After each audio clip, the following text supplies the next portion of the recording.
சிங்கப்பெண்கள் மேம்பாட்டு திட்டம் என்ற பெயரில் இளம் பெண்கள் நலிவடைந்த பிரிவினருக்கு 7,000 கோடி கடன் வழங்க தமிழக அரசு முடிவு.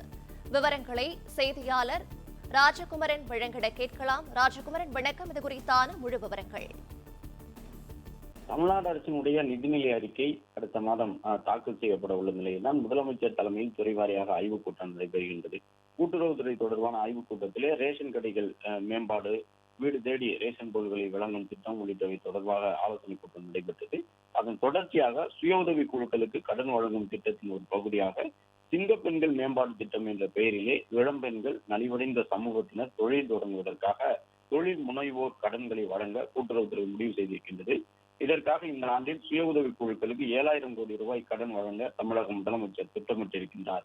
கூட்டுறவுத்துறையின் கீழே செயல்படக்கூடிய பல்வேறு கூட்டுறவு வங்கிகள், கூட்டுறவு கடன் சங்கங்களில் பயிர்க்கடன், நகைக்கடன், சுய உதவி குழு கடன், சிறு வணிக கடன் உள்ளிட்ட பல வகையான கடன்கள் தொடர்ந்து வழங்கப்பட்டு வரக்கூடிய நிலையிலே தற்பொழுது இந்த சிங்கப்பெண்கள் மேம்பாட்டு திட்டம் என்ற பெயரில் 7,000 கோடி அளவிலான கடன்களை வழங்குவதற்கு முடிவு செய்திருக்கின்றார்கள். கூட்டுறவுத்துறையின் வாயிலாக பல்வேறு வகையில் இந்த கடன்கள் சுய உதவி குழுவினருக்கு வழங்கப்படும் என்ற ஒரு தகவலையும் கூட்டுறவுத்துறையினர் தெரிவித்துள்ளனர். விவரங்களை வழங்கியமைக்கு நன்றி. பிளே ஸ்டோர் மற்றும் ஆப் ஸ்டோரில் இருந்து பாலிமர் செயலியை QR கோடு மூலம் பதிவிறக்கம் செய்யுங்கள். செய்திகளை உடனுக்குடன் பெறுங்கள்.